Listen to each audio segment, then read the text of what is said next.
For an hour and a half in one day.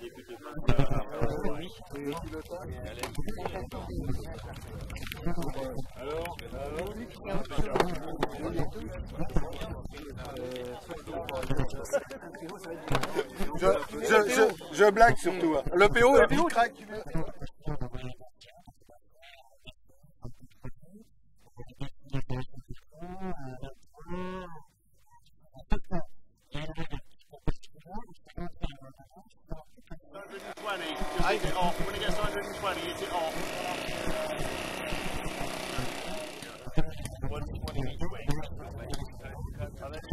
that elevator, the rudder, and that throttle.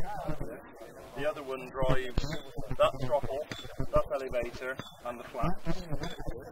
But the flaps have their own set of power source. Because they're very big, we don't want to pull something down. This screw is only in here. Hatch up now, you can't get it. Missy, thank you. I smile. So him making you again.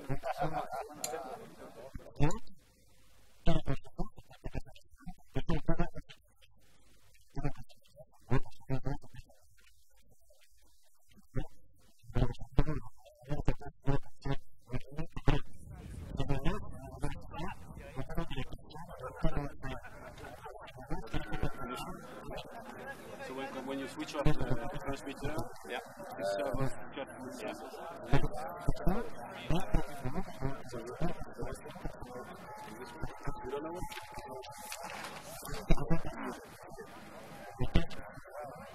You have to come in.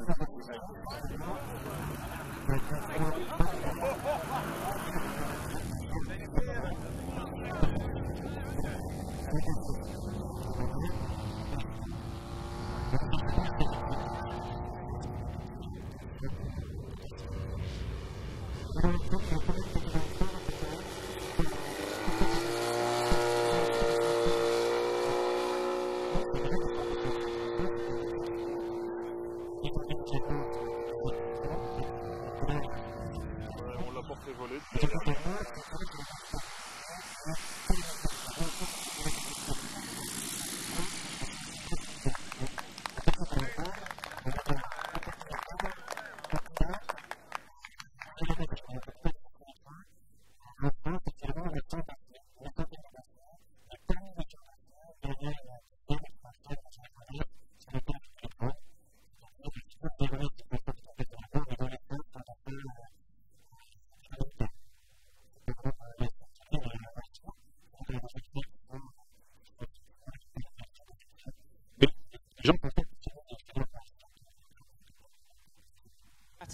Parmi les 20 ou 25 catégories 3 qui étaient déjà certifiées, on voit ici le moteur Westlake 342 cm3 du Newport 28 de l'anglais Ian Turner-White, qui est un grand habitué de la Ferté. Il était d'ailleurs venu cette année avec pas moins de 3 modèles, tous aussi énormes les uns que les autres, tous les 3 à l'échelle 1,5.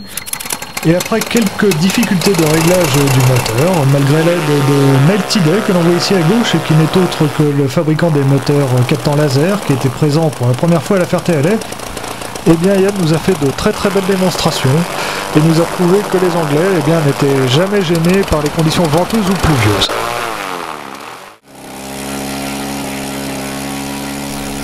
Également à l'échelle 1,5, on voit ici un Fokker DR1. Eh bien, il s'agit d'un modèle qui était l'un des 2 modèles français certifiés en catégorie 3 cette année. Il appartient à Pascal Marchetti et il fait 3 mètres d'envergure et pèse 27 kg.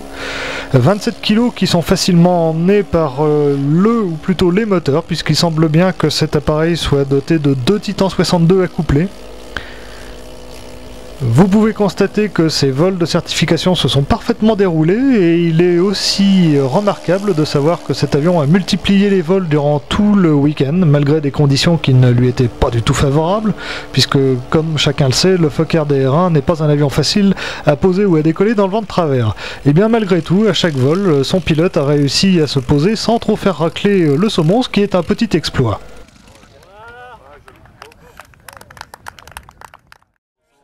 La remarquable platine radio que l'on voit ici appartient tout simplement au 2e avion de catégorie 3 français certifié cette année, un modèle qui appartient à Pierre Arnaud et qui est sacrément imposant puisqu'il mesure 5,20 m d'envergure et pèse pas loin de 100 kg. Je crois même qu'il a été contrôlé à 102 kg à la Ferté-Alais. Il s'agit d'un Dornier 28 à l'échelle du tiers, le Dornier 28 qui est en fait à mon avis un excellent sujet de maquette pour plusieurs raisons. D'une part parce qu'il a un fuselage de section carrée, ce qui facilite quand même grandement la construction, d'autant plus que l'aile est également rectangulaire. Alors évidemment ça lui donne des formes un peu anguleuses mais que je trouve pour ma part tout de même assez agréable à regarder. Et surtout sa grande particularité pour un bimoteur, c'est d'avoir les moteurs en nacelle sous l'aile sur un petit plan qui porte également le train d'atterrissage, ce qui rend la structure, si elle est bien faite, bien évidemment, extrêmement compacte et extrêmement solide. C'est un avion qui a d'excellentes qualités de vol, qui ont été parfaitement démontrées d'ailleurs durant sa certification et durant le meeting par le pilote attitré de cet avion qui était tout neuf et qui avait en fait jamais volé avant le meeting, Pierre Ferrand pour ne pas le citer.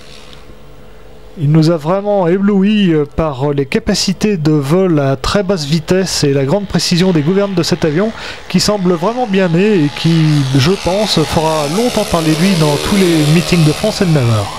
La motorisation de la bête est assurée par deux ZDZ de 160 cm3, les moteurs tchèques qui ont une renommée de plus en plus grande auprès des petits grossistes, comme vous allez pouvoir le constater tout au long de ce reportage.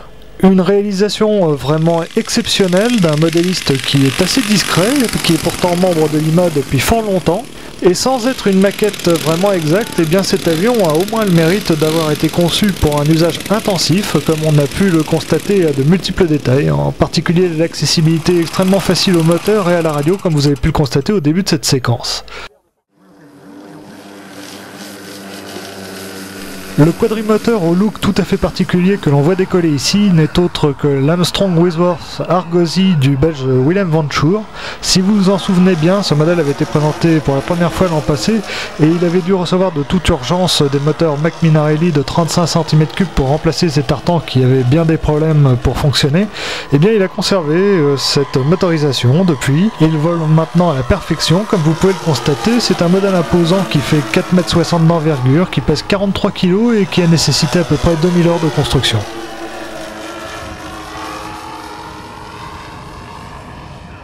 course, l'Argosy, on revient sur les caractéristiques ensuite. Regardez, en course, l'Argosy avec un atterrissage sur le point principal.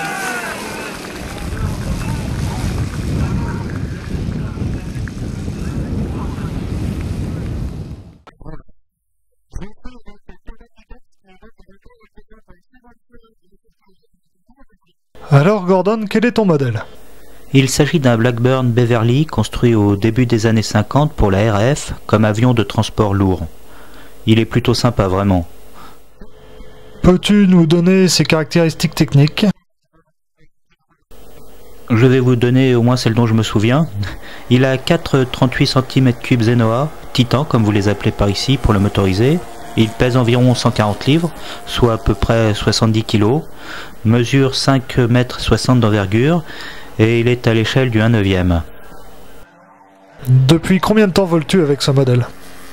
Depuis Pâques. Oui, c'est un nouveau modèle de cette année. J'ai fait 8 vols puis il a été crashé. Il est tombé droit sur la piste d'à peu près 15 mètres de haut, suite à une panne d'un cerveau d'aileron. J'ai dû entièrement le refaire. Et tu l'as reconstruit depuis? Oui, en un mois. En un mois pour être présent ici? Oh, il a été présenté dans quelques autres shows depuis, c'est pour ça que sa finition semble peut-être un petit peu bâclée.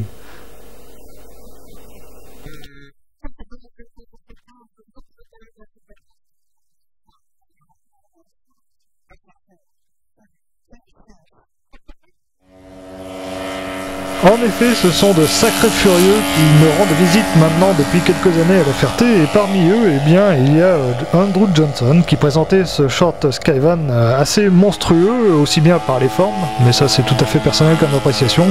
Il est tout carré cet avion et il est, de mon point de vue, beaucoup moins élégant que le Dornier 28.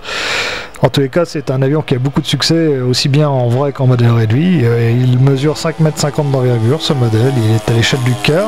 Il pèse 45 kg et il est motorisé par deux Titans 62 cm3.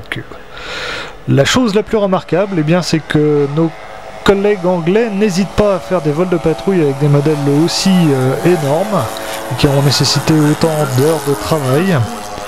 Et comme vous pouvez le constater, eh bien, le spectacle était vraiment formidable durant tous les vols qu'ils ont fait ce week-end. Encore une fois, on voit que ce sont de vrais showmen qui sont habitués à faire des meetings partout dans le monde d'ailleurs, puisqu'ils s'étaient rendus il y a quelques années au fameux meeting de Dubaï, qui avait une histoire un peu sulfureuse. Et ils ne semblent vraiment pas gênés par les conditions météorologiques, ces Anglais. Ils nous ont d'ailleurs souvent dit, durant ce week-end, qu'ils se croyaient chez eux. Mais je ne suis pas absolument certain que c'était un compliment.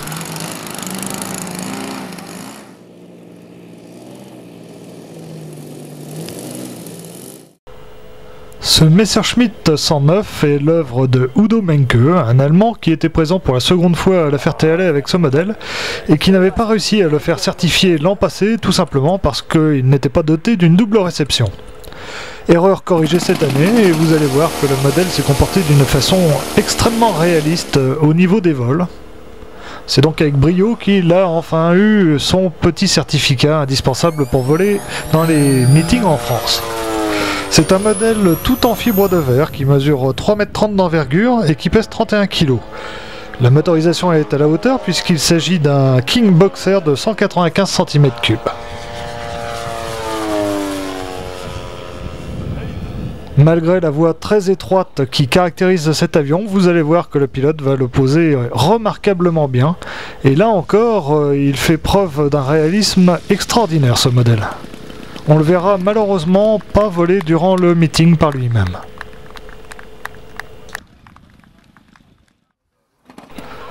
Continuons dans le registre des avions allemands de la Seconde Guerre mondiale, qui a été particulièrement nombreux cette année à la Ferté, avec le Henkel 111 de Richard Roll, le modéliste anglais bien connu, qui vient lui aussi depuis de nombreuses années. Il s'agit d'un modèle à l'échelle du 6e qui mesure 3,80 m d'envergure et qui pèse 22 kg, c'est donc un catégorie 2. Il est motorisé par deux Titans 38 cm3 qui lui donnent des qualités de vol tout à fait réalistes. Et encore une fois, le pilotage est tout à fait à la hauteur, si j'ose dire, puisque sa spécialité c'est plutôt les passages en radada. Richard Roll, qui est d'ailleurs le distributeur en Grande-Bretagne des produits Tony Clark, est en effet un excellent modéliste qui est d'ailleurs en train de réaliser à l'heure actuelle un B-17 de très grande taille qui sera utilisé pour un film. Et il nous a d'ailleurs promis qu'il l'amènerait l'année prochaine à l'occasion du meeting de l'an 2000, alors on attend ça avec impatience.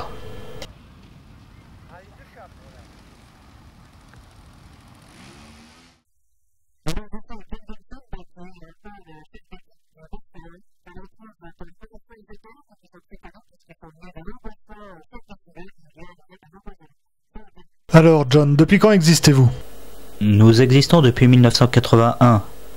Ça fait long de fait. Et vous avez vraiment construit beaucoup de modèles? Oui, ça représente beaucoup de modèles durant tout ce temps et nous avons volé dans la plupart des pays du monde. Nous aimons beaucoup voyager et nous essayons de profiter de notre hobby le plus possible. Peux-tu nous donner une idée du genre de modèle que vous construisez le plus couramment? Principalement, nous construisons des avions de la Seconde Guerre. Nous faisons des spectacles et ce genre de choses. Nous volons en meeting, pas en compétition, et nous ne faisons pas ça professionnellement, mais comme un pur loisir, et nous trouvons les avions de la Deuxième Guerre intéressants. Ils sont aussi capables de voler dans la plupart des conditions météo. J'aime bien aussi quelques avions de la Première Guerre, mais ils sont un peu plus difficiles dans le vent fort. Le public apprécie les avions de la Seconde Guerre et ils sont plus faciles à piloter. Je crois en effet que le public s'est régalé à voir évoluer ce Messerschmitt 163 Comet. Alors il s'agit d'un kit qui mesure 2,50 m d'envergure, il est motorisé par un 3W 60 cm3 pour une masse de 8,5 kg. Êtes-vous sponsorisé? Non, j'ai bien peur que non, mais je peux vous démontrer que l'un des sponsors de l'équipe est ici dans ma poche. Il a l'air très mince. Mon portefeuille, avec tout mon argent dedans. Mais comme vous pouvez le voir, il est vide. Voilà le sponsor du team. Peux-tu nous expliquer quel est votre dernier modèle? Il est vraiment fantastique. Il s'agit d'un ME262 de construction complètement personnelle. Il mesure 3,60 m d'envergure et il mesure 3 m de long et il est entièrement construit en balsa. Le fuselage est laté en balsa de 3 mm et il n'y a ni carbone ni fibre de verre. Il est entoilé avec une très fine couche de fibre et peint avec une peinture cellulosique. Les moteurs sont 2 AMT Pegasus et grâce à la puissance que nous avons, nous ne volons jamais plein gaz. On n'a pas besoin du plein gaz. À vide, le modèle pèse 23 kg, mais nous avons de gros réservoirs de carburant, 2 fois 5 litres, et nous décollons donc avec 10 litres de carburant. Combien de temps peux-tu voler? Oh, ça dépend de la poussée que je veux avoir, mais 15 minutes n'est pas un problème, et si je vole avec beaucoup de puissance, peut-être un peu moins. Combien de vols as-tu fait avec ce modèle? Je ne sais pas, 50, 60. Enfin, on ne fait vraiment pas attention, on ne fait que s'amuser. Je vois, fantastique. Eh bien, merci à toute l'équipe d'avoir été ici et on espère bien vous revoir au meeting l'année prochaine.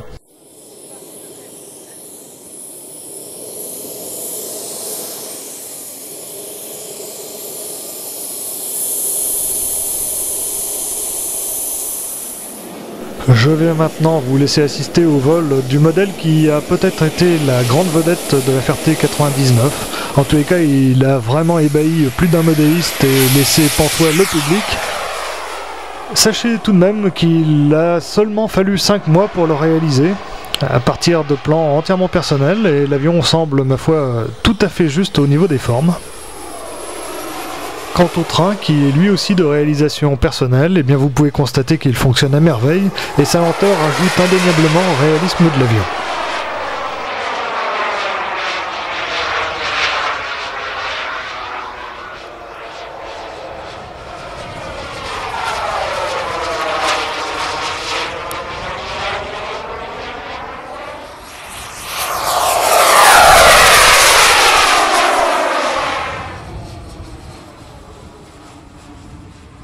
Si les vols de qualification se sont déroulés sans aucune prise de risque, vous allez voir dans les images qui vont suivre, eh bien que durant les vols de meeting, John Greenfield s'est amusé à passer de plus en plus bas pour le plus grand plaisir des spectateurs, mais aussi du speaker. Je vous laisse écouter.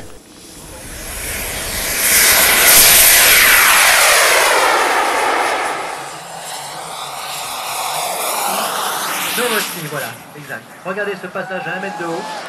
C'est du travail. On remet les gaz.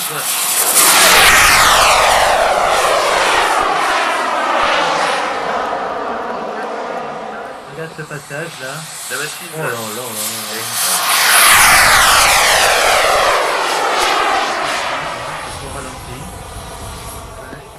Passage vol et sortie pour faire la démonstration de l'important écart de vitesse dont est capable ce genre de jet modèle réduit. Et enfin, atterrissage absolument parfait, salué comme il se doit par un public de connaisseurs. Ça avait fait beaucoup de bruit en Allemagne. Regardez, c'est beau. Voilà, beaucoup d'applaudissements. Félicitations à John Greenfield qui nous a présenté cette maquette. Mais les prestations du Ghost Squadron ne s'arrêtaient pas là et on assiste maintenant à la certification en catégorie 3 du Messerschmitt 110 de Pete Budderstone. C'est un modèle qui mesure 3,60 m d'envergure, qui pèse 28 kg, qui est à l'échelle du 1.4,5 et qui reproduit bien entendu le bimoteur de chasse bien connu de la Luftwaffe. Et comme d'habitude chez nos amis anglais, on a là un modèle qui n'a peut-être pas la finition d'une maquette très exacte, bien qu'au niveau des formes il semble parfaitement respecté par rapport à l'original, mais en revanche à 5 ou 10 mètres et surtout en vol, eh bien il fait illusion, et je dois dire que son réalisme était tout simplement époustouflant. À ce propos, je suis d'ailleurs incapable de vous dire si le vieillissement qui apparaissait à l'intrado était dû à une finition à la peinture ou à l'usure et à la patine d'un modèle qui a déjà beaucoup servi dans de nombreux meetings.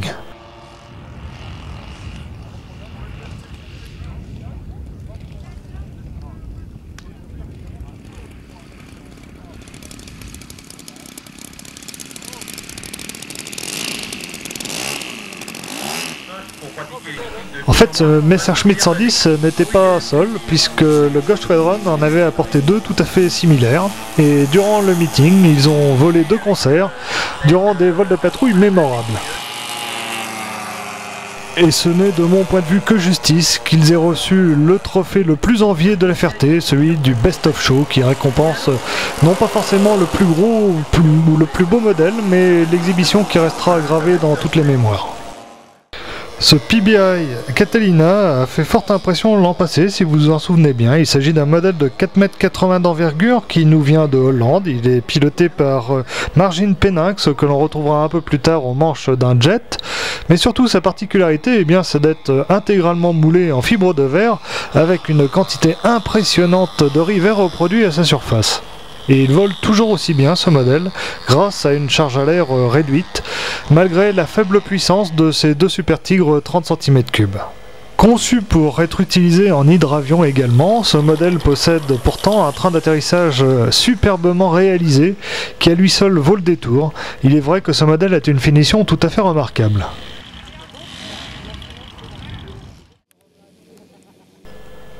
Vous avez pu entreapercevoir sa structure ultra légère tout en bois au début de cette cassette. Voici le Fokker T5 du Hollandais Willy van de Helsen.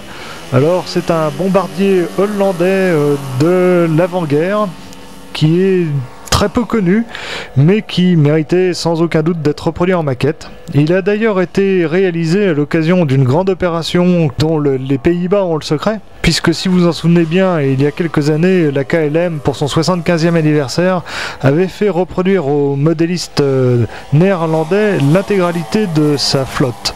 Eh bien, l'armée de l'air hollandaise a fait de même, et depuis 5 ans, les modélistes les plus aguerris aux Pays-Bas construisent l'intégralité de tous les avions qui ont été utilisés par l'armée de l'air du pays. Ce Fokker T5 rentre donc dans ce cadre. Il sera présenté au cours d'un immense meeting qui aura lieu, si mes mémoires ne me trompent pas, en 2001 ou en 2002. Certains modèles sont encore à l'heure actuelle en construction. Et il y aura évidemment des avions de 14-18, mais ça ira également jusqu'aux jets et on en verra un plus tard. Ce modèle est un grand modèle puisqu'il mesure 4,20 m d'envergure, il pèse 29 kg. Il est motorisé par deux Titans de 45 cm3. La masse, comme vous pouvez le voir, n'est pas très imposante pour la taille, ce qui lui donne des qualités de vol superbes, la charge à l'air étant, comme chacun le sait, le secret d'un vol réussi. Plus vous êtes léger, plus vous avez des chances que votre avion vole bien. On le voit d'ailleurs ici en approche, à une vitesse extrêmement lente. Et remarquez également que les trains sont suspendus non pas verticalement mais horizontalement. C'est assez curieux, mais ça marchait fort bien sur ce modèle.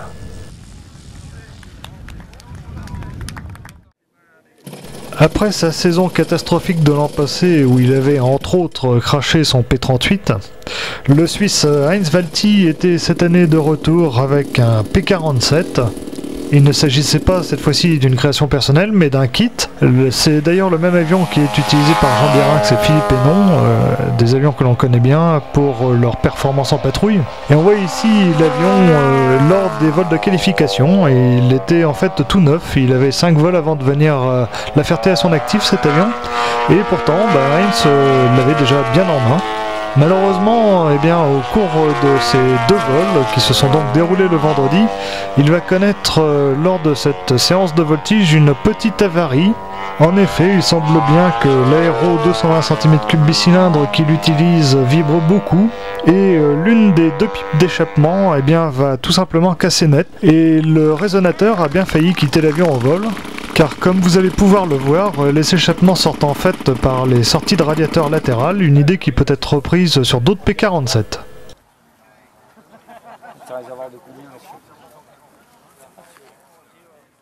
Au décollage sous les bourrasques, certains d'entre vous auront sans doute reconnu le Kawasaki KI-32 de Jean Zimmermann qui avait été présenté ici même l'an passé en statique. Et bien il vole cette année aux mains du fils de Jean, Lionel, qui est bien connu pour son Eston Racer. Alors je vous rappelle que cet avion est un petit gros puisqu'il mesure 2,50 m d'envergure, il pèse 13 kg, il est motorisé par un Titan de 45 cm3 que Jean avait d'ailleurs reçu en cadeau ici à La Ferté-Alais il y a quelques années des mains de Tony Clark qui apprécie énormément ces modélistes. Outre-Manche, David Orton est une figure et il a tenu à participer cette année à La Ferté-Alais avec son Miss Daisy MAE agrandi de 3,30 m d'envergure. Alors ce personnage est sans doute l'un des précurseurs de la radiocommande en Grande-Bretagne, mais malgré tout, eh bien, l'âge est là et son niveau de pilotage est peut-être pas à la hauteur de ce que l'on attend d'un pilote de démonstration. D'autant plus que ce modèle, étant plutôt un vol libre assisté radio qu'un véritable multicommande, eh bien n'était pas très manœuvrant et surtout se défendait assez mal dans le vent de travers. Alors si tout s'est bien passé lors des qualifications, le jour du meeting il en allait tout autrement puisque le vent venait face au public et il a fait très peur aux organisateurs en tentant deux décollages plutôt scabreux qui ont déclenché leur colère.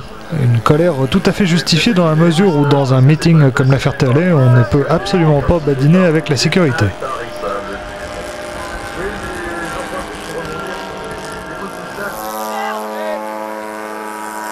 Ce qui vient de se passer est absolument inadmissible. Alors effectivement, ce sont des choses que l'on voit extrêmement rarement. On est ici dans un meeting avec beaucoup de public et le survol, on l'a expliqué à plusieurs reprises, est totalement interdit au-dessus du public. Le pilote va être sanctionné très sévèrement, on va lui demander déjà de se poser, s'il ne veut pas le faire, on va lui prendre la télécommande. Et ce qui est clair, c'est que ce pilote ne revolera plus jamais à la Ferté-Alais. Conditions médicales, mais surtout montrer un dossier extrêmement, absolument rigoureusement. Un peu têtu le vieux monsieur, et il semble bien qu'on ne soit pas près de le revoir à la Ferté-Alais, ou tout du moins en spectateur, mais certainement pas en pilote. Le magnifique Super Stearman que l'on voit passer ici avec un fumigène très efficace appartient à Philippe Peltrier. C'est un modèle de 3 mètres d'envergure qui est construit à partir d'un kit américain et qui porte le décor de la patrouille des Red Barons, une patrouille qui a malheureusement été dissoute depuis l'an passé à la suite d'un accident mortel qui a eu lieu lors d'un meeting en Floride à Kissimmee auquel j'ai assisté.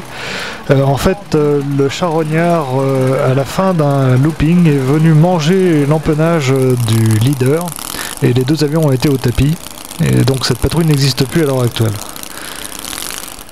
Quant à ce gros PT-17, eh bien, il appartient au belge Brax et il est équipé d'un moteur qui en fera rêver plus d'un puisqu'il s'agit d'un multicylindre en étoile, le plus gros des Seidel, le 120 cm3 qui a été conçu bien après les 75 et les 90 que l'on connaissait depuis longtemps et qui semble être un moteur beaucoup plus puissant, qui tourne plus vite, qui a aussi un très beau bruit et qui coûte, inutile de vous le dire, très très cher. Le modèle vole à la perfection lui aussi.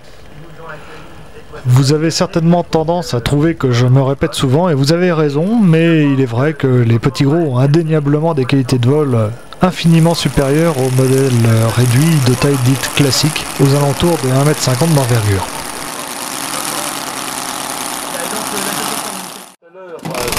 Voici un modèle original, le Quickie, qui appartient à Giuseppe Trombini, un modéliste qui, comme son nom l'indique, nous vient d'Italie. C'est d'ailleurs un fidèle de la Ferté-Alais. Alors le Quickie, eh bien, c'est un avion de tourisme très original, conçu par le maître aérodynamicien Burt Rutan. En fait, il s'agit d'un canard. Contrairement à son grand frère, le modèle est entièrement acrobatique et c'est assez spectaculaire à voir. En revanche, le réel est un avion qui a d'excellentes performances en vitesse pure pour la puissance disponible, ce qui prouve le bien fondé des théories aérodynamiques de Rutan. La motorisation était quant à elle assurée par un Mac Minarelli de 125 cm3. Entièrement en composite, vous pouvez constater que le modèle a une aile inférieure solide. Il le faut avec la voie du train puisque les roues sont en fait positionnées au saumon.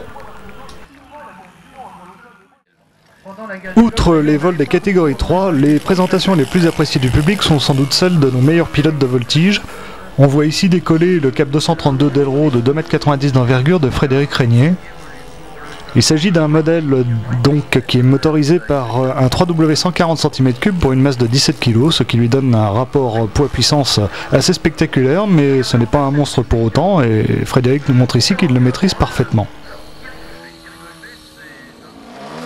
Dans un style très différent, on voit ici en évolution l'Extra 300S de Stéphane Lorenz. Stéphane Lorenz qui, comme chacun le sait, est le créateur du fameux Diablotin de JR Model qui est importé par Top Model. Alors on reconnaît l'entoilage de ce modèle qui est vraiment typique des avions de Stéphane maintenant et qui ajoute notablement à l'impression de légèreté, une légèreté qui est d'ailleurs bien réelle sur ce modèle puisque pour 3 mètres d'envergure il ne pèse que 15 kg. Il est motorisé par un ZDZ de 120 cm3 qui lui donne, comme vous pouvez le voir, un rapport poids-puissance là encore tout à fait spectaculaire. D'autre part, Stéphane Lorenz est incontestablement le grand spécialiste français, voire même européen ou mondial du torque-roll. Il est capable de tenir cette position des heures durant si jamais l'autonomie des modèles le permettait. Et vous allez pouvoir constater que pour lui, s'approcher du sol n'est vraiment pas un problème. Il est fort dommage qu'il n'ait pas fait de F3A parce que je pense qu'il aurait rapidement atteint un bon niveau et aurait sans doute pu participer au TOC où il aurait eu tout à fait sa place durant les vols libres.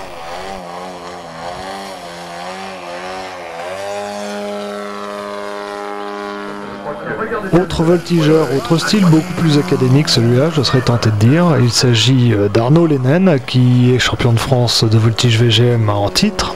Il vole avec un Extra 300 PL Prod, dont on va avoir l'occasion de reparler tout de suite.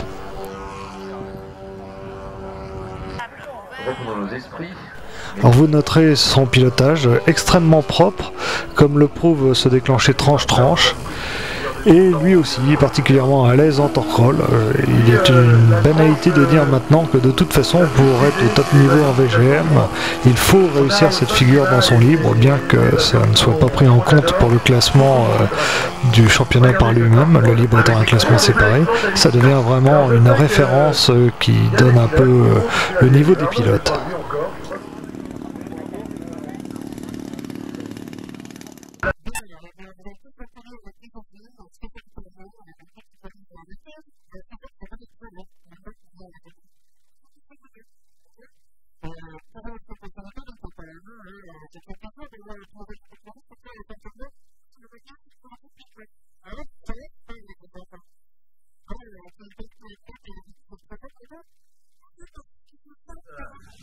Exhibition pour jeu exceptionnel.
Alors cette graine de champion qui a maintenant 12 ans, eh bien, semble être dotée d'une marge de progression illimitée, puisque un mois après la Ferté-Alais, eh bien, en toute simplicité, il a remporté le championnat de France de voltige F3A série 2, c'était série nationale. Pour sa première participation, c'est quand même pas mal et ça le place d'emblée parmi nos champions de la série 3. L'année prochaine, il sera donc parmi les meilleurs, ça promet. Et c'est sans aucun doute le successeur désigné de Christophe Paysan-Leroux, même s'il ne faut pas lui répéter.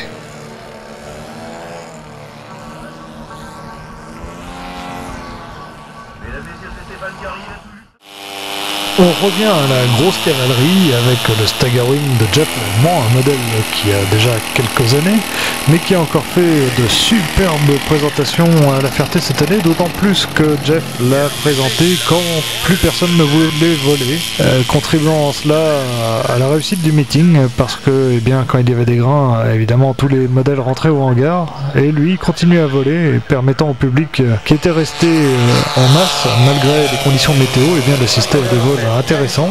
Alors je vous rappelle que ce modèle mesure 7 mètres d'envergure, il est à l'échelle du quart. Il est équipé d'un moteur Lindbach réducté de 280 cm3 qui entraîne une hélice d'1 mètre de diamètre. Et comme vous pouvez le voir, eh bien, la puissance est bien là et permet à cet avion d'affaires des années 30, un avion luxueux, de passer de la voltige. Jeff l'a de mieux en mieux en main et encore une fois, eh bien, cette année, les pilotes s'en donnent à cœur joie à faire des passages radada. Je vous rappelle également que sa masse est de 80 kg et que le train d'atterrissage, si mes souvenirs sont exacts, fait à lui seul une quinzaine de kilos. Et il est fort heureusement très résistant et son mécanisme est totalement inspiré de celui du vrai. Au passage, vous aurez remarqué qu'il serait rigoureusement impossible de poser un tel modèle sur un terrain de la répit classique. Alors Jeff, cette fierté? Cette fierté, c'est un désastre au point de vue temps, mais je pense que ça va être une réussite au point de vue grand modèle. On a beaucoup de nouveaux grands modèles, et surtout ce côté étranger. Et bon, 99, ce sera encore une année réussie, malgré la pluie et le mauvais temps. Et puis en plus, bon, tout le monde est coopérant, les pilotes volent même sous la pluie, l'organisation se porte bien, donc on peut pas faire autrement. Très bien, en tous les cas, vous en tirez bien. Oui, c'est vrai, il faut vraiment le signaler, les pilotes ont tout fait pour que le spectacle ne s'arrête pas malgré les trompes d'eau. Et on voit ici le Buka-Jugmeister de Féroche qui est ramené par son aide complètement trempé. Alors c'était des grains extrêmement courts, mais d'une violence assez rare. C'est la première fois que je voyais tomber autant d'eau en aussi peu de temps à la Ferté-Alais. Et évidemment, les modèles étaient abrités le plus rapidement possible pour ne pas s'abîmer. Ensuite, on pensait à protéger les hommes et c'était parfois assez cocasse.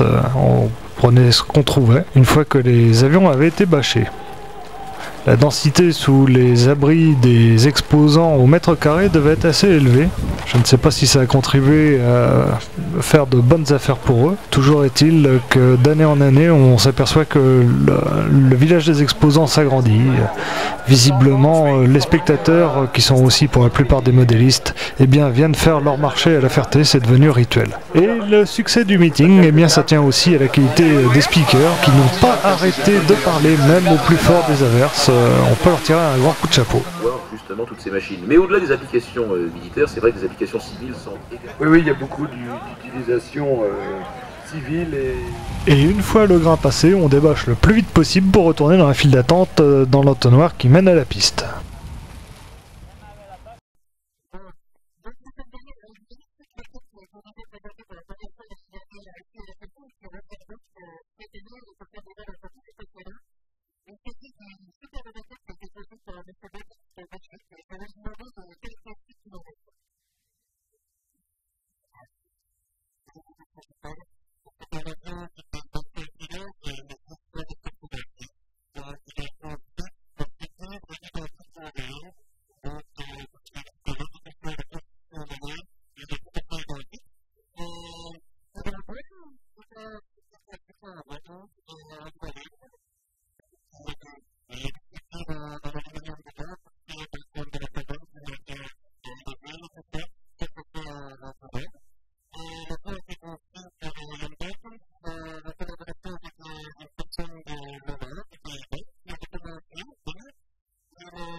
avec ce Westland Standard.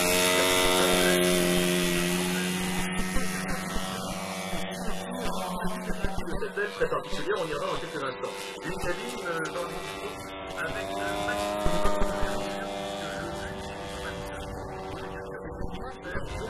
de 6 km.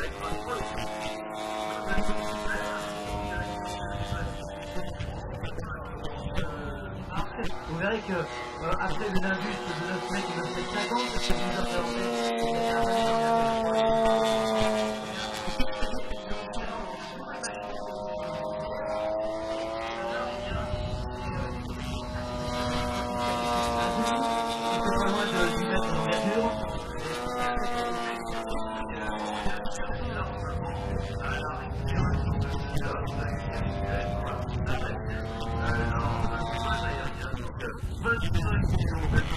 Regardez comment ça fait des seuils. Il faut savoir que les, comment dirais-je, la forêt, oui, comme le réel, extraordinaire, avec un atterrissage particulièrement court, et suivi en salle numéro 2, et bien par le top de Gerhard Reich.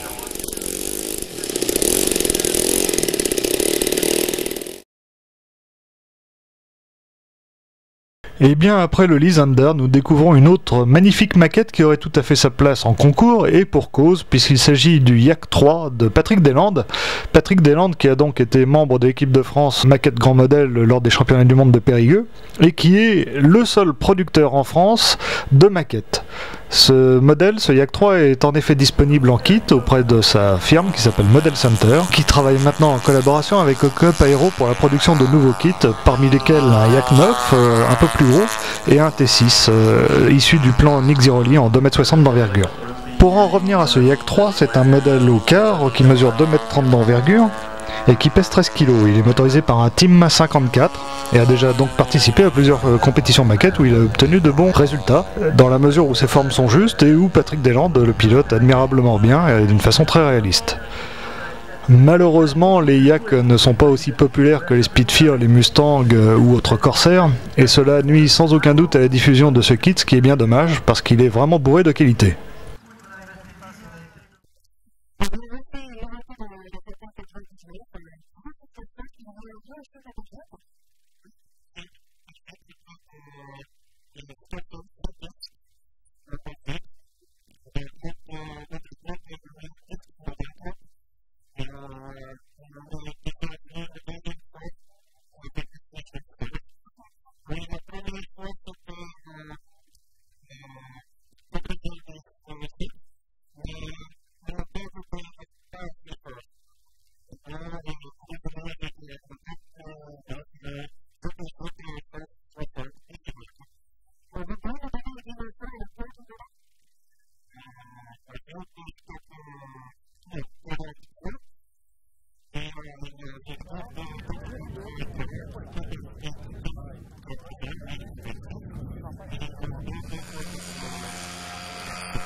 Et de la démonstration notamment.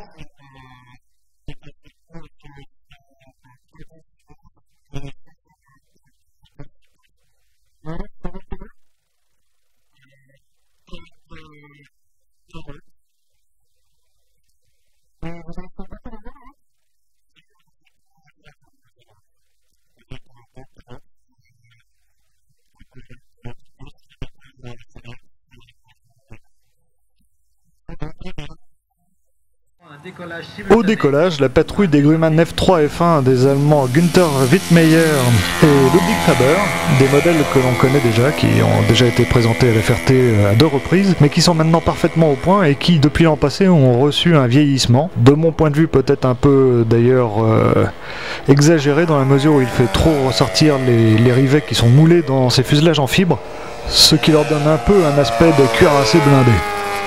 Enfin, ceci est un détail. En revanche, leur présentation à vol est magnifique et vous voyez ici un largage de bombes selon la technique du bombardement par-dessus l'épaule qui permet de mettre l'avion rapidement hors de portée des effets du souffle de la bombe. Vous noterez également que les bombes par elles-mêmes étaient extrêmement spectaculaires, très bruyantes. Il faut dire que Ludwig Faber est pharmacien et les produits chimiques n'ont donc aucun secret pour lui. Ces modèles sont assez imposants puisqu'ils mesurent 3,30 m d'envergure, ce qui est assez énorme pour un biplan.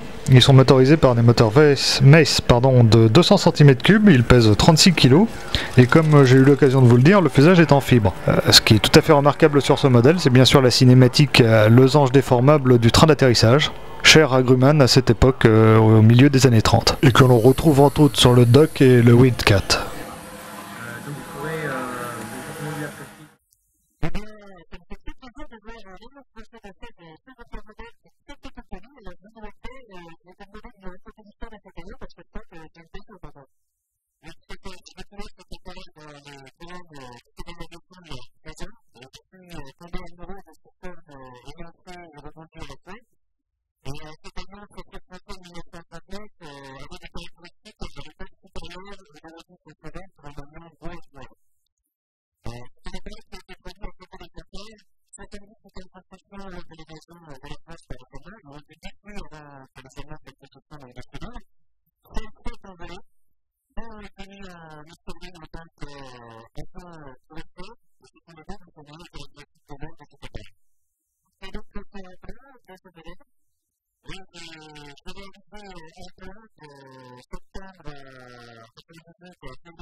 vitesse extraordinaire pour les trois ici.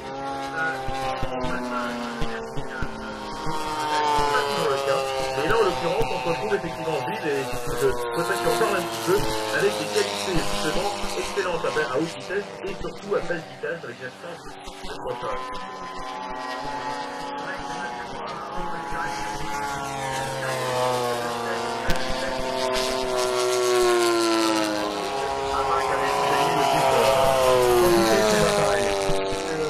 On espère pouvoir vous présenter l'année prochaine sur ce terrain.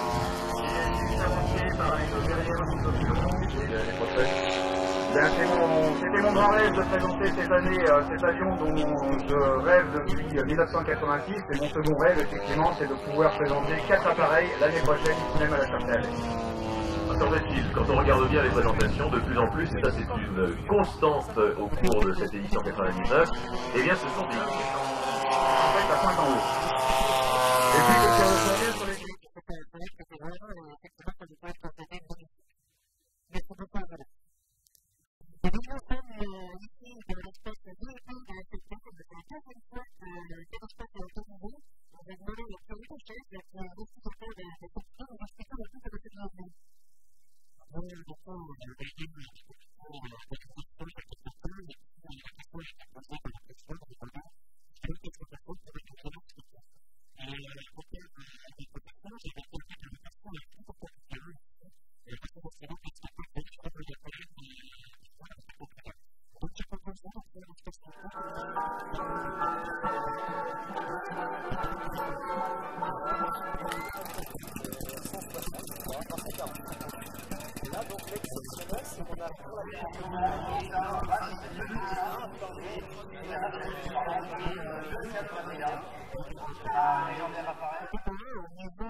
Ces modèles et la peinture est souvent reconnaissée par sa décoration et je vous disais que la complexité de cet appareil et le poids que je crois qu'il avoisine les...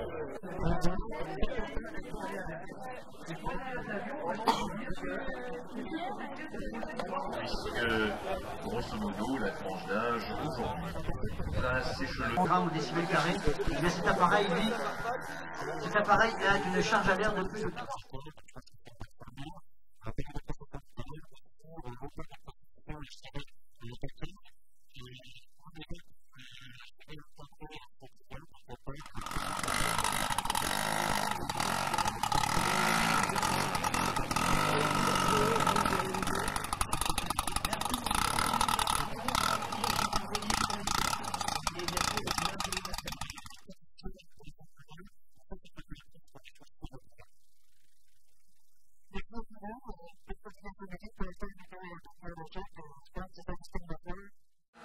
Oui, malgré les quelques grains, la météo a été tout de même relativement sympathique avec nous en permettant de nombreux vols et en particulier on voit ici le Handley Page Hannibal de Roland Benoît en évolution, un modèle que nous n'avions pas pu voir l'an passé puisque Roland s'était blessé au moment de démarrer ses moteurs.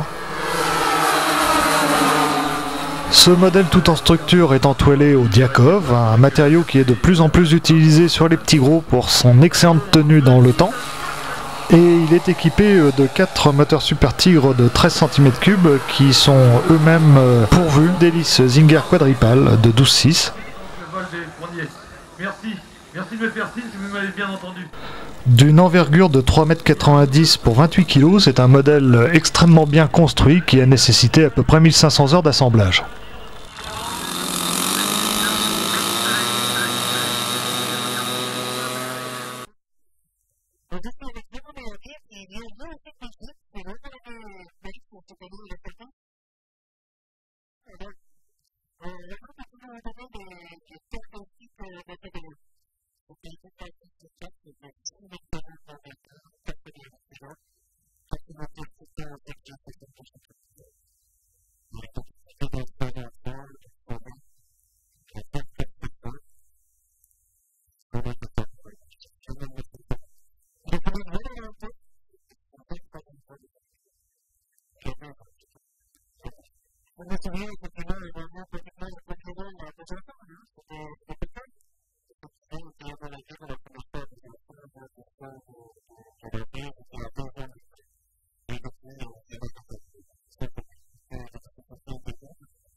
Le commandant Merdi qui va chercher avec les... Oui, il manque effectivement un diabolo.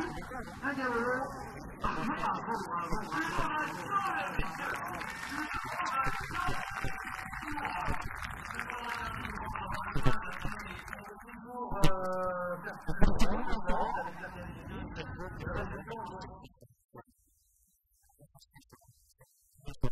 Rebondissait sur le propos. Il y avait un second Douglas quadrimoteur sur le terrain, et il s'agissait du DC-7 du Hollandais Willy van der Helsen, un modèle plus petit de 3,90 m d'envergure qui pesait 18 kg et qui avait la particularité d'être totalement acrobatique. Alors Jean, on parlait de l'atterrissage.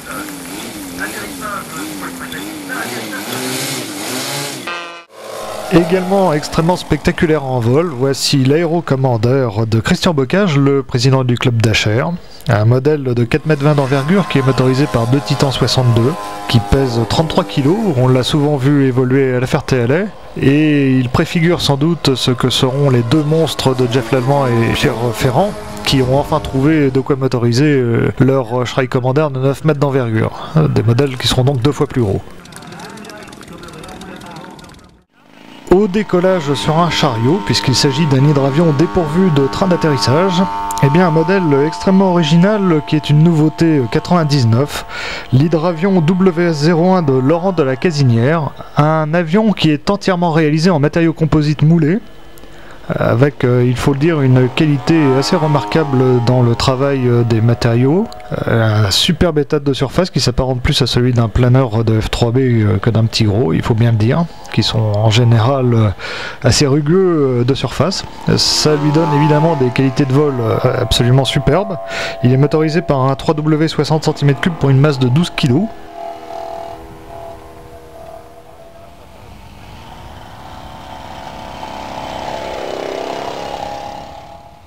Et comme vous pouvez le constater, eh bien, les petits ballonnets qui sont solidaires du fuselage lui permettent de se poser sur le ventre sans problème sur l'herbe très glissante de la Ferté. Si j'ai bien compris, ce modèle réduit serait le prototype d'un ULM hydravion grandeur. En tous les cas, il a une bouille bien sympathique.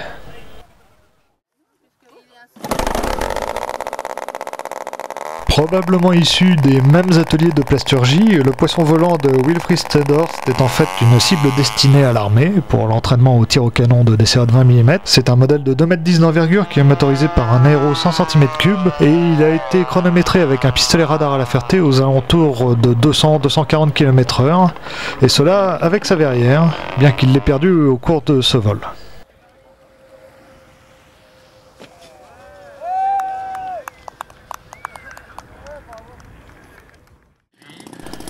Les racers américains des années 30 ont toujours eu une place à part dans le cœur des petits grossistes, et en particulier les JB. On voit ici un vol de patrouille où il y avait deux R2 de 2,30 m d'envergure, motorisés par des 120 cm3. Mais la nouveauté cette année, eh bien, elle venait de la région parisienne avec le Travel Air Mystery Ship de Pascal Madieu, un modèle de 3 mètres d'envergure qui est motorisé lui aussi par un 3W 120 cm3 et qui est de conception entièrement personnelle. Et encore une fois, vous allez pouvoir le constater, eh bien, l'atterrissage des JB, c'est vraiment pas quelque chose de facile.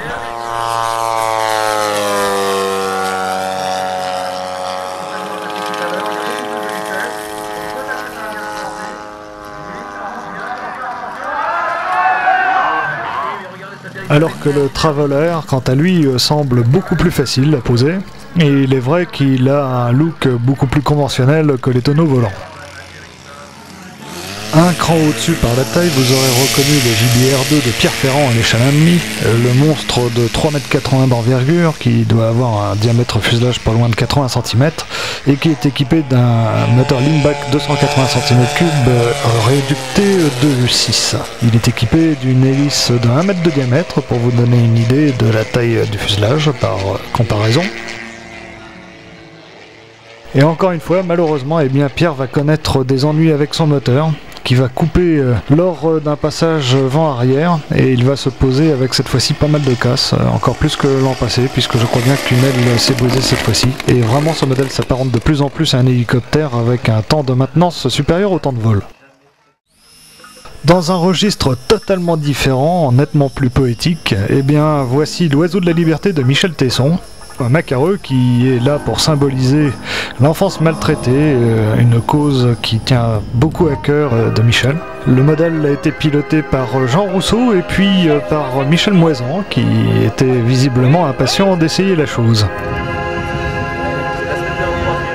Et ça vole, ma foi, très très bien, malgré le vent soutenu. Et bien vous voyez que ce modèle de 3,40 m d'envergure pour seulement 4,3 kg à propulsion électrique se débrouillait très très bien. Depuis maintenant 9 ans, eh bien l'Oiseau de la Liberté est en quelque sorte l'intermède poétique de la Ferté. Et ça fait une pause bien agréable dans le spectacle. Eh bien, restons dans le domaine des grands oiseaux avec les planeurs, et en particulier cet ASW27 qui appartient à Frédéric Rémy et qui est tout simplement à l'échelle 1,5, ce qui lui donne une envergure de 7,50 m, puisque nous avons affaire là à un planeur de classe course. Et comme vous pouvez le voir, eh bien, il était remorqué par un avion qui semble un peu ridicule devant, un Wilga de 2,60 m ou même 3 m d'envergure, motorisé par un 120 cm3, qui emmène allègrement les 23 kg du planeur à la traîne. Un modèle qui est doté d'une finesse absolument remarquable, et vraiment pour cet atterrissage, eh bien, il lui a fallu pratiquement la moitié de la longueur du terrain de la Ferté pour pouvoir se poser au pied. Même échelle, mais masse encore plus importante pour le Twin Astir 3 de Mark Haus. Un planeur biplace en tandem aux possibilités acrobatiques aussi bien en réel qu'en modèle réduit, comme vous allez pouvoir le voir. L'intérêt de la taille de ces grands modèles, donc, puisque celui-ci aussi dépasse les 7 mètres d'envergure, eh bien, c'est qu'ils ont une vitesse d'évolution qui les rend extrêmement réalistes. Les planeurs grandeur surprennent souvent le néophyte par leur lenteur apparente. Et bien, avec ces modèles qui sont pourtant relativement chargés au décimètre carré, ce qui leur donne, comme vous pouvez le constater, une bonne restitution, on arrive à approcher cette inertie vraiment tout à fait spécifique aux planeurs. Et vous pouvez constater que Marc, qui avait encore une fois fini le modèle très peu de temps avant la Ferté, eh bien, le maniait déjà d'une main de maître, et il nous a même gratifié d'un passage d'eau que vous allez pouvoir apprécier à sa juste valeur.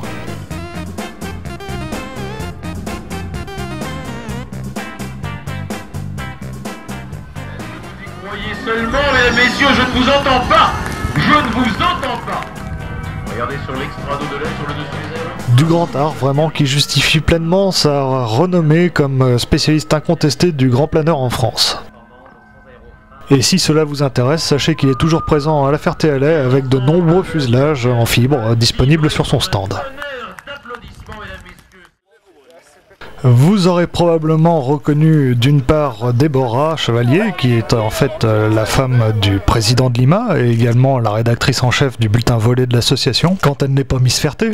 Et bien évidemment le cri-cri échelin de Louis Millet, qui cette année eh bien, avait quelqu'un à bord. Il s'agissait tout bêtement eh bien, d'un mannequin de magasin, lui aussi à l'échelin bien entendu, qui représentait une masse supplémentaire non négligeable dans l'avion, mais qui ne semblait pas en souffrir le moindre du monde, maintenant motorisé par deux King 140 cm3 bicylindres et magnifiquement piloté par Frédéric Rémy. Frédéric qui en est devenu le pilote attitré et qui prend de plus en plus de risques entre guillemets car il le maîtrise parfaitement et n'hésite pas à passer de la voltige à très basse altitude. Inutile de vous dire, bien évidemment, que vu l'échelle, le réalisme de cet appareil est spectaculaire, y compris en ce qui concerne la voltige, puisque le cri-cri est totalement acrobatique, et je me souviens d'une présentation publique des frères Musergue lors des championnats d'Europe de maquettes à Périgueux en 1989, qui restera gravée dans toutes les mémoires. À défaut de celle de Déborah, je vous rappelle ses mensurations, il mesure 4,90 m d'envergure et pèse 68 kg. Outre son cri-cri, Louis Millet avait également apporté sa demoiselle, un autre modèle énorme à l'échelle de 1 sur 1,5 et toujours magnifiquement piloté par Frédéric Rémy qui lui aussi activement participait à la réussite du meeting en volant au moment les plus catastrophiques de la rencontre. Et bien ce modèle mesure 5,50 m d'envergure et il est motorisé tout simplement par un moteur JPX de 320 cm3 qui se trouve habituellement sur les ULM emportant des personnes à bord. Alors il est vrai que sur un modèle de cette taille, eh bien l'absence de pilote choque un peu. Je pense qu'une figurine prendra place à bord très bientôt. Mais encore une fois, il faut souligner la qualité de la présentation de Frédéric Rémy qui s'affirme d'année en année comme un des meilleurs pilotes de démonstration, à La Ferté comme dans le sud de la France d'où il est originaire. Et pendant ce temps-là, Jean Biarrinx et Jojo Mérigot essayent de faire un plan de vol à peu près cohérent malgré les aléas de la météo.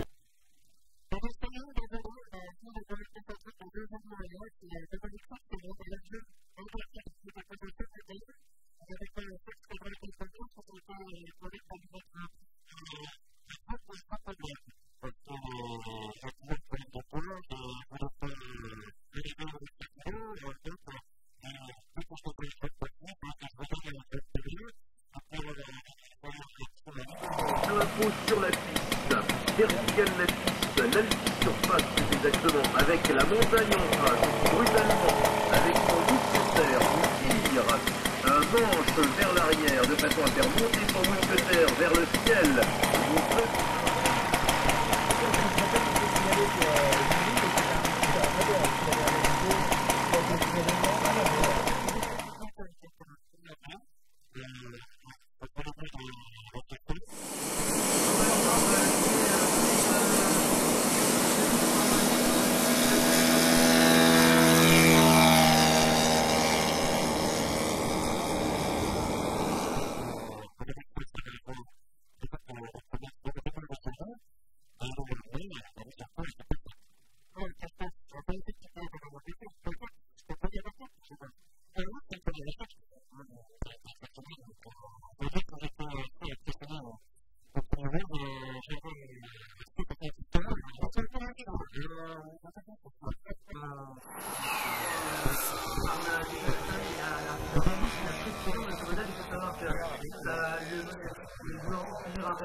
Je vous laisse donc admirer le pilotage de Christophe qui s'est vraiment très vite adapté à un style totalement différent de ce qu'il pratique habituellement, mais de la part d'un pilote de sa trempe, eh bien on pouvait s'y attendre. Simplement j'aimerais vous rappeler que cet avion mesure 3,60 m d'envergure, il est à l'échelle du tiers.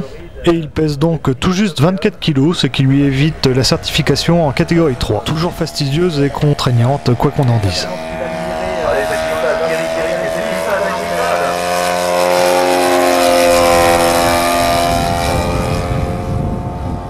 Tout à l'heure, Christophe vous parlait de la difficulté qu'il avait eu à comprendre comment se réaliser les tonneaux, et bien vous voyez ici qu'il a rapidement compris, puisque celui-ci était vraiment quasiment parfait. Je vois pas ce qu'on peut faire de mieux dans le domaine.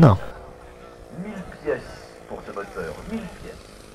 Quant à l'atterrissage, eh bien il s'est fait comme il se doit sur des œufs, malgré un petit rebond, mais c'est très réaliste, puisque quand Jean-Pierre Lafille le présente ici à La Ferté, ça lui arrive aussi.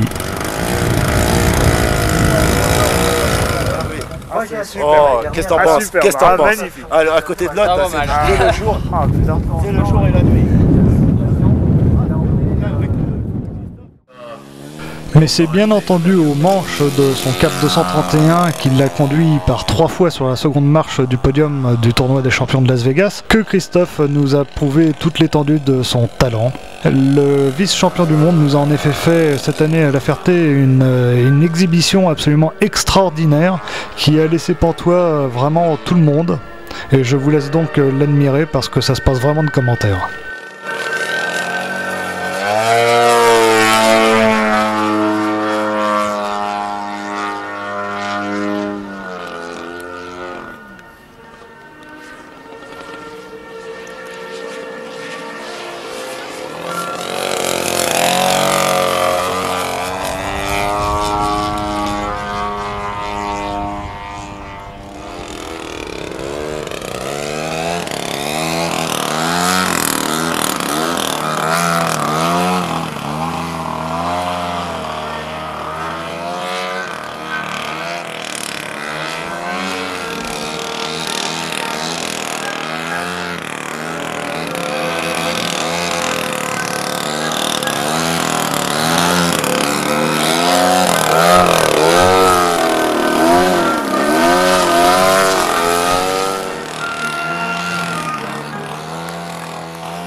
Un petit ralenti pour apprécier la précision démoniaque de ce passage tranche. Et vous allez pouvoir constater que la dextérité de Christophe n'impressionne pas que les modélistes.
Alors, comme on ne s'en lasse pas, eh bien voici encore quelques évolutions de Christophe, qui, je vous le rappelle, avait un grand rendez-vous au mois de septembre, puisqu'il s'agissait des championnats du monde de voltige F3A de Pensacola aux États-Unis.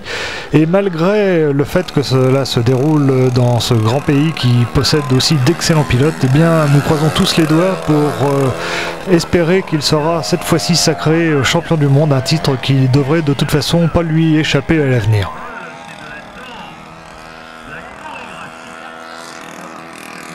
Puis ce sera fin octobre une nouvelle fois le TOC avec un nouveau cap, puisque Christophe a décidé de participer avec une machine tout plastique de 3 mètres d'envergure, beaucoup plus grosse que celle-ci.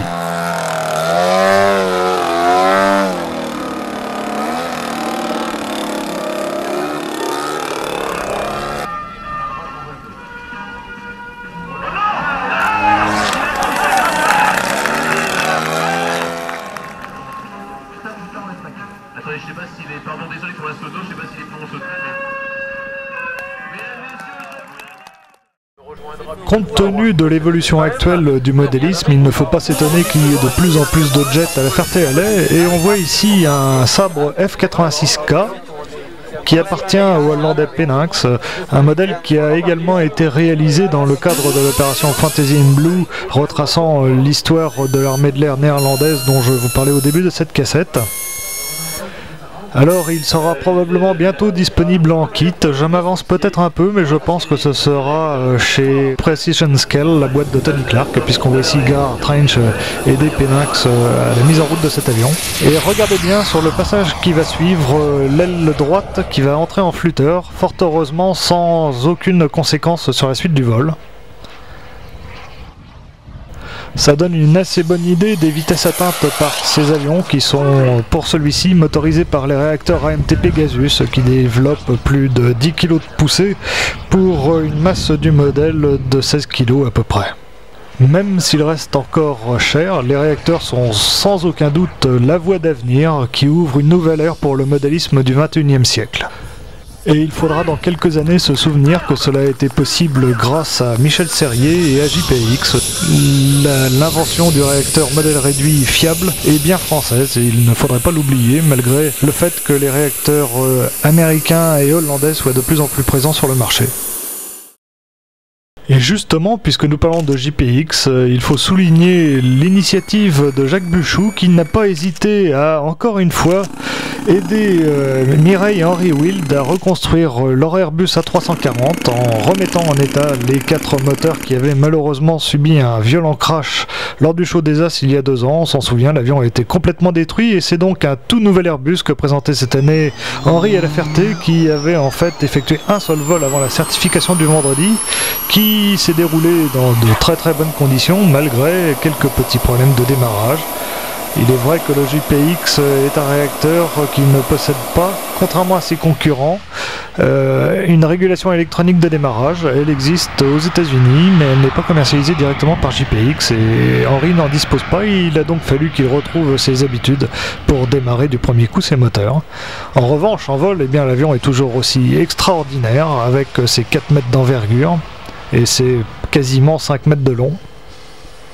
Les JPX T260 au gaz, toujours au gaz, c'est un choix délibéré de la part de Henri, emmènent allègrement les 46 kg de la machine, qui est donc exactement similaire à l'avion qu'il avait présenté il y a déjà quelques années. La seule différence notable, eh bien, c'est qu'il n'y a maintenant qu'un seul réservoir de gaz pour des raisons de sécurité. En effet, Henri préfère avoir un gros réservoir qui explose une fois plutôt que de prendre le risque d'avoir 2 explosions l'une après l'autre en cas de crash qui pourrait être dramatique si quelqu'un s'était approché du modèle entre-temps. C'est évidemment pas quelque chose qu'on lui souhaite, une fois suffit largement. Et en tous les cas, eh bien, c'est un modèle qui fait toujours aussi forte impression sur le public, comme nous avons pu le constater encore une fois durant le dimanche après-midi, où malgré des conditions météo vraiment déplorables, eh bien, Henri a réussi des présentations tout à fait somptueuses. Atterrissage sur le train principal et la roulette d'avant et une innovation. Applaudissements, bravo. Autre vedette incontestable de la rencontre de l'IMA France, eh bien voici le B29 de l'équipe de Bart Verkruis qui avait été présenté pour la première fois l'an passé ici. Un modèle vraiment monstrueux, surtout vu de près et quand on a l'occasion de le voir comme ici au montage. Je vous rappelle ses mensurations, il mesure 9 mètres d'envergure, il pèse la bagatelle de 202 kg, il est entièrement construit en bois cet avion et il est motorisé par 4 moteurs tchèques ZDZ, encore une fois de 160 cm3. Vous noterez le professionnalisme de cette équipe qui, avant chaque vol, contrôle l'origine des moteurs. Ils ont même d'ailleurs avorté un décollage à La Ferté cette année parce qu'un moteur tournait moins bien que les autres. Ils ont visiblement mis toutes les chances de leur côté au niveau de la fiabilité et cet avion a vraiment un aspect hyper réaliste en vol et comme vous allez pouvoir le voir, il suffirait d'un léger trucage en passant les images légèrement au ralenti et en noir et blanc pour s'y croire.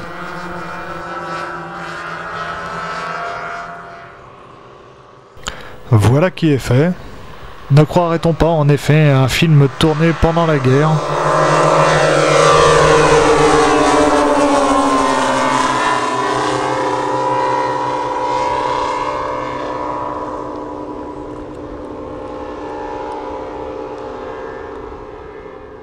Mais revenons à la réalité avec une présentation toujours aussi bien menée. Cet avion qui, je vous le rappelle, a des écarts de vitesse assez importants, des écarts de vitesse qui sont d'ailleurs contrôlés par le copilote qui a une retransmission au sol des informations. Il évolue à peu près à 200 km/h et se pose aux alentours de 80 km/h. Et bien malgré tout, que ce soit l'Airbus ou le B29, ils se sont fait voler la vedette en quelque sorte par le modèle que nous allons maintenant découvrir, un monstrueux DH-88 Comet à l'échelle 1,5.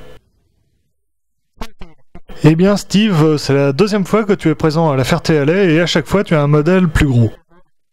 Je pense que celui-ci pourrait bien être le plus gros. J'ai déjà dû agrandir ma maison pour le construire, il a été assemblé dans la salle à manger et ma famille commence à se révolter. Depuis quand est-ce que tu construis dans ta salle à manger? J'ai commencé à construire dans la salle à manger depuis les environs de Noël, quand j'ai construit une extension à ma maison. Mais la construction avait commencé depuis plus longtemps. J'ai dû le transférer dans la maison car mon atelier était très vieux et commençait à craquer et bouger. Je me suis décidé à le quitter un soir où je travaillais à assembler le modèle. Des gros nuages sont arrivés accompagnés d'un vent fort et la brise s'est mise à trembler, faisant aussi bouger l'avion.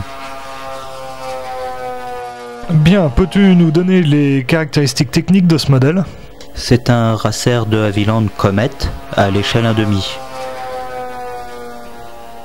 Tout le monde dit qu'il devrait voler beaucoup plus vite qu'il ne vole, mais le vrai volait à 300 km/h, mais il était capable de temps grâce à de très gros réservoirs. Le vrai a été dessiné et construit en 9 mois, et moi ça m'a pris 3 ans, bien qu'au 1,5. Il a été dessiné pour rentrer dans la nouvelle caravane que j'ai achetée pour le transporter. Le vrai avait coûté environ 5000 livres sterling et le modèle m'a également coûté environ 5000 livres, donc je ne tiens pas à le cracher tout de suite. Oui, je le comprends. Et quel moteur utilises-tu? Il est motorisé par deux Zenoa 74 cm3 bicylindres à plat standard, Titan Twin comme on les appelle en Europe, et nous avons eu un peu de travail pour canaliser l'air de refroidissement des têtes de culasse, parce que l'entrée d'air est dessinée pour des moteurs en ligne inversée. Il a donc fallu travailler sur les conduits et cela nous a permis de gagner entre 200 et 300 tours minute, car le moteur fonctionne à une température optimisée grâce à l'air froid canalisé là où il le faut. Il fonctionne avec leur silencieux en acier inox d'origine, qui rajoute quelques centaines de grammes bien utiles pour le centrage. Tout le reste est une construction très standard pour la plus grande partie. Nous avons trouvé en Grande-Bretagne du balsa en quantité et le modèle a été construit à partir de planches de 5 pieds de long, soit environ 1,50 m, que nous avons trouvé à bas prix. Ce n'est pas le meilleur balsa que l'on puisse trouver au monde, mais ça a aidé.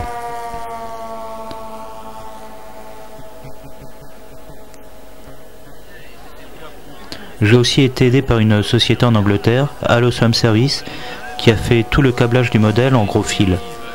Il n'y a que très peu de risques de coupure de la liaison entre les batteries et les récepteurs. Comme tu as pu le voir, il y a un récepteur dans chaque panneau d'aile, car les servos qui actionnent les ailerons sont beaucoup plus à l'aise sous du 8V5. Ceux de l'intérieur du fuselage sont en 6V. Je me suis fié au nouveau servo Futaba. C'est donc une construction de base vraiment très classique pour sa plus grande part. Il y a très peu de contreplaqué, mis à part les flancs du fuselage en contreplaqué de peuplier. En pratique, c'est un vrai motoplaneur. D'ailleurs, le vrai était un vrai motoplaneur lui aussi. Comme vous pouvez le voir, il vole très lentement. Le vrai ne pouvait pas voler aussi lentement, il y avait des problèmes de décrochage. Et nous avons changé le profil de l'aile du modèle au saumon. Mais sinon, tout le reste est comme sur le réel.